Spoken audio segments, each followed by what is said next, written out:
Andina Podcast, información confiable.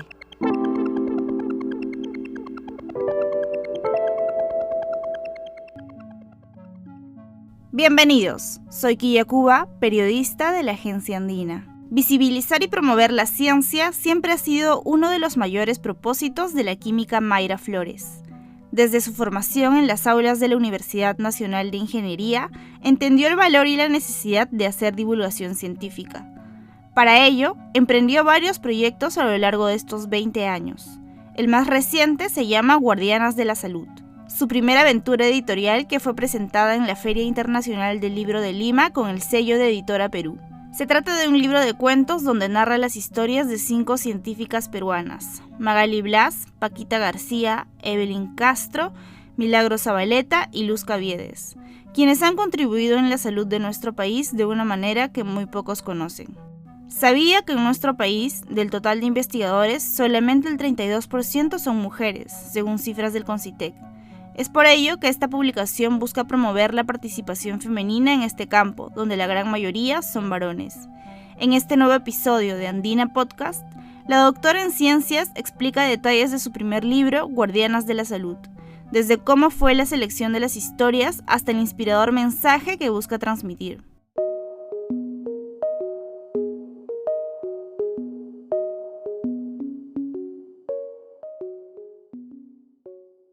Yo hace tiempo ya tenía intenciones de empezar a escribir ya algo más como libro, porque yo he hecho artículos para blogs, para revistas, tema de divulgación, pero tenía esa curiosidad de escribir libros. He escrito un cuento anterior justamente porque me metí a un curso del Fondo de Cultura Económica justamente para conocer un poco cómo es el proceso editorial, cómo es que se escribe, ¿no? Porque yo había escrito, pero como te digo, un poco autodidacta, llevando algún curso de redacción, pero nunca había tomado un curso propiamente para escribir. Entonces me animé y hice un primer cuento que se llama Erika Gabriel, la química empresaria. Entonces, justamente a una de mis amigas le dije, oye, quiero hacer un cuento, quiero hacer mi experimento, te entrevisto. Entonces ella le gustó, el cuento me lo aceptaron y bueno, fue como mi cierre de curso y se publicó en un libro con los demás cuentos de todos los alumnos de este curso que llevé con el Fondo de Cultura Económica, ¿no? Entonces, en cuestiones de publicación y divulgación de este tipo de narrativa, quizás sí es mi primer libro realmente.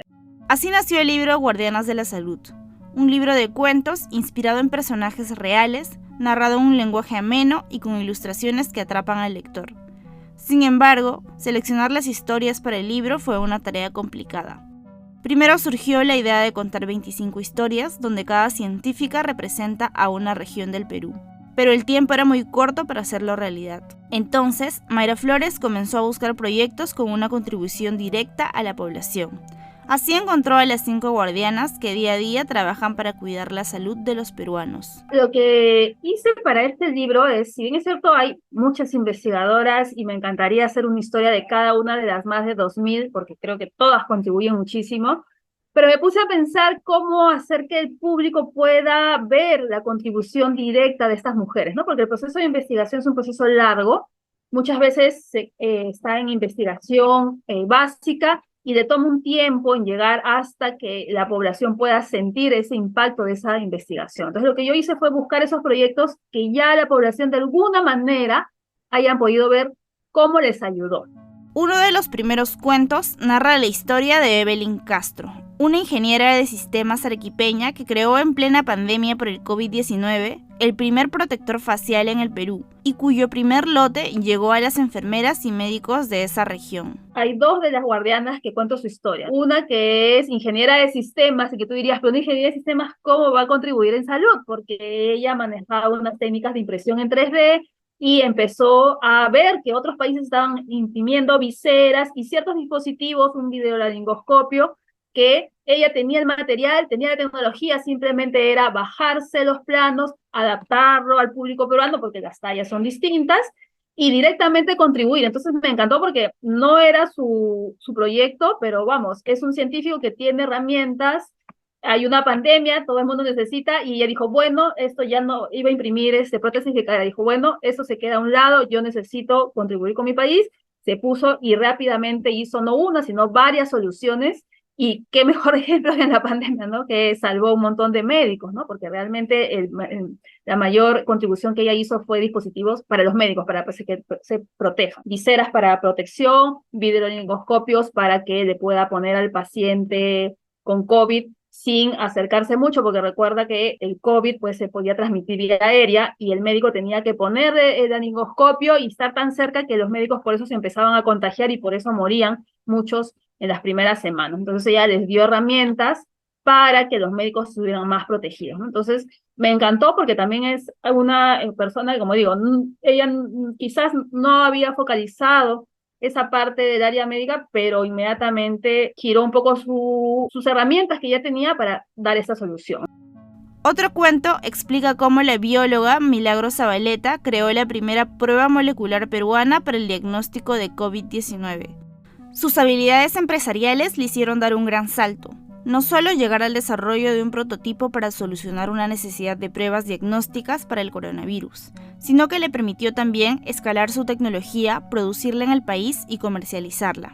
Otro, por ejemplo, es el de Milagros Zabaleta, que es la que desarrolló el primer test molecular peruano. Vamos, ¿quién no se ha enfermado de COVID ya creo que, no sé, el 99% de los peruanos nos hemos enfermado o conocemos a alguien muy cercano que se ha enfermado? Yo cuando me enfermé, le llamé, le dije, Milagros, necesito una prueba, y me mandó a un laboratorio donde me diagnosticaron con su test, y era como, wow, mi amiga ha hecho el test con el que me han diagnosticado. Bueno, me confirmaron porque realmente yo ya casi sospechaba que estaba enferma, ¿no? Entonces, ese tipo de cosas, como yo lo he podido palpar, es como he elegido los proyectos, ¿no? Cada uno de los proyectos que elegí o de las guardianas que elegí es porque ya hay una población que directamente ha podido ser beneficiaria de esa contribución. Entonces, es una contribución quizás, no sé cómo decirlo, más rápida, que ha sido un desarrollo tecnológico o ha sido pensado más directamente a contribuir directamente a la población. Sin, por supuesto,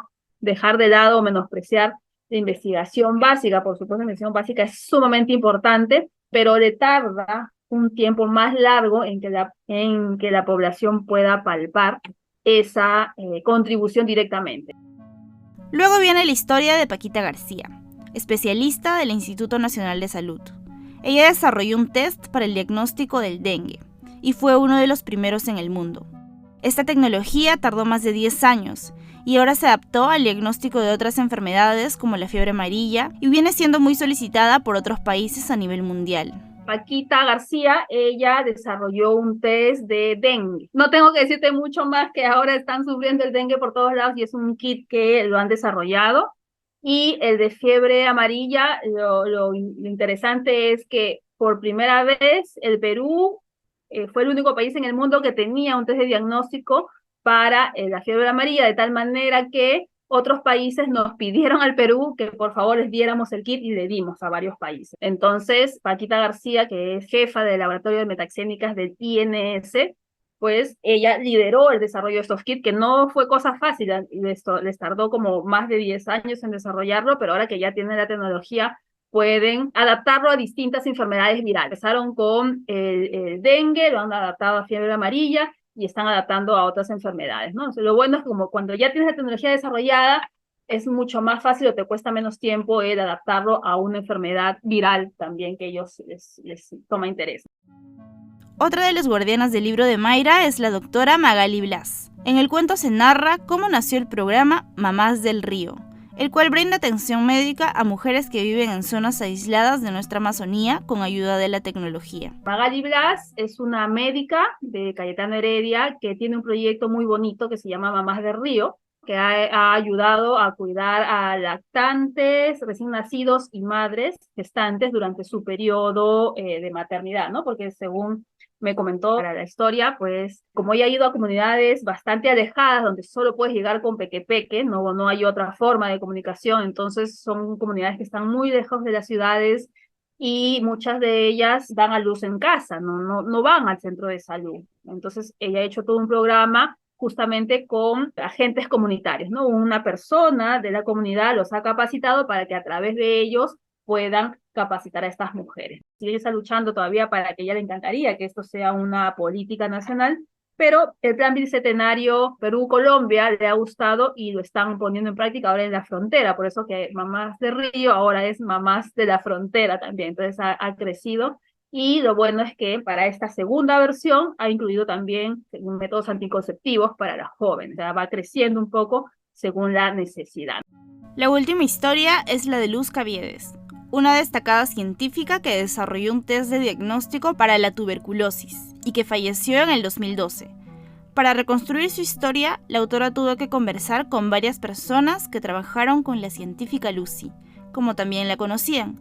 Ella marcó un hito en la salud pública que merece ser visibilizado. Y la última historia es la de Luz Caviedes, que esa es una historia muy bonita. Luz es la única que ya ha fallecido y para reconstruir su historia yo he entrevistado a varias personas que trabajaron con ella. Yo conocí a Luz también cuando yo estaba en Cayetano Heredia. En ese momento no sabía de la gran contribución que ella había hecho. Ahora digo, ay, cómo no la entrevisté en ese momento, pero bueno, en ese momento no sabía lo que ella había hecho.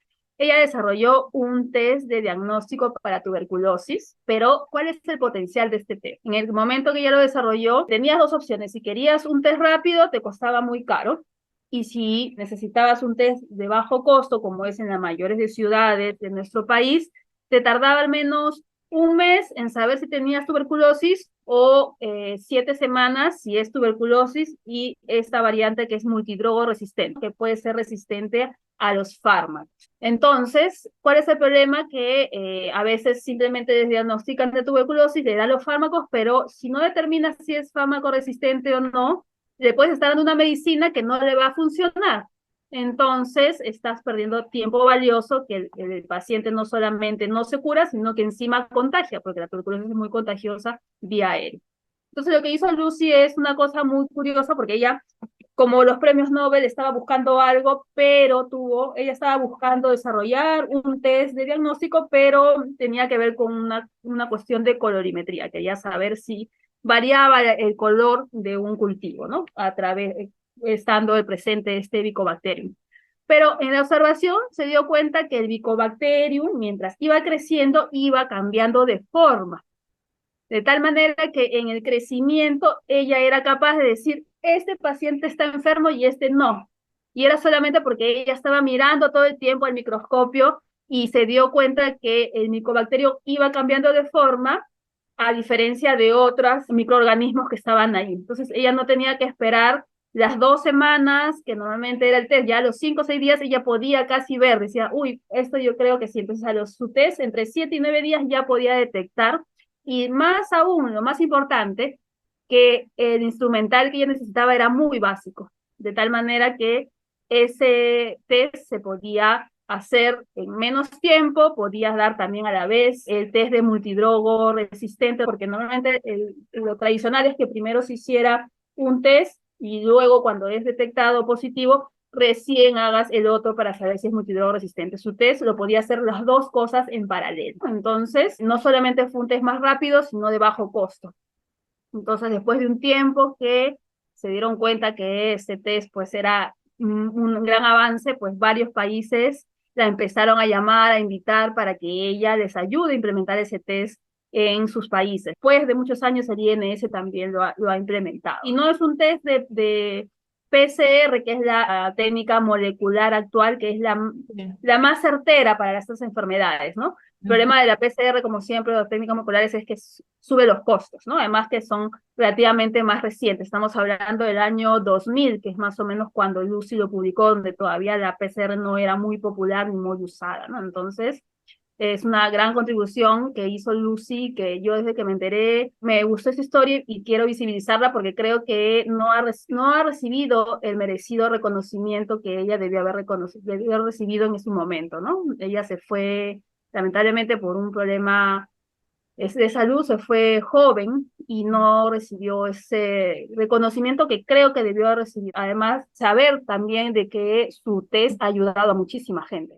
Con cada cuento, Mayra Flores busca visibilizar el papel de las mujeres que han contribuido en la salud de los peruanos, desde el descubrimiento de su vocación, las barreras que tuvieron que afrontar para lograr alcanzar sus metas y convertirse con mucho esfuerzo en un modelo a seguir para todos los niños, niñas y jóvenes curiosos y curiosas. Lo que yo quiero es justamente visibilizar este papel de mujeres que han contribuido con la salud de los peruanos y motivar a muchas niñas y niños, no solamente niñas, niños también, pero en figura femenina, porque necesitamos visibilizar más la contribución de mujeres. Se conoce quizás muchos hombres porque asumen cargos de liderazgo en entidades y por eso suelen salir más en medios, pero también hay mujeres valiosas y por eso elegí exclusivamente mujeres. Yo creo que cada vez hay más mujeres que se atreven ahora sí a seguir sus sueños, y la cuestión también es nosotros apoyarlas a que no solamente lleguen a elegir la carrera, sino que perduren, porque a veces también eligen la carrera, pero en algún momento desertan de la carrera. De repente, ¿por qué? Porque a veces muchas creen que tienen que elegir entre ser madres o ser profesionales, y lo bonito y alguna de las historias que he contado es que son madres y a la par de sus hijos han podido desarrollar sus carreras. Entonces, simplemente es querer, poder hacerlo, pero qué mejor que veas que se puede en un modelo peruano femenino cercano a ti. Entonces dice, bueno, si ella pudo, yo también pude. Eso es mejor si vemos un modelo femenino y decir, yo también puedo. Puedes conseguir una copia del libro Guardianas de la Salud desde la página web fondoeditorial.editoraperú.p.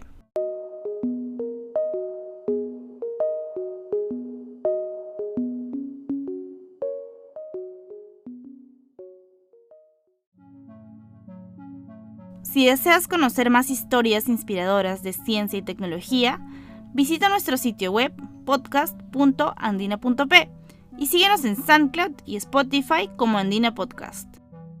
Este episodio fue producido por María Fernández y editado por Quilla Cuba. Gracias por escuchar.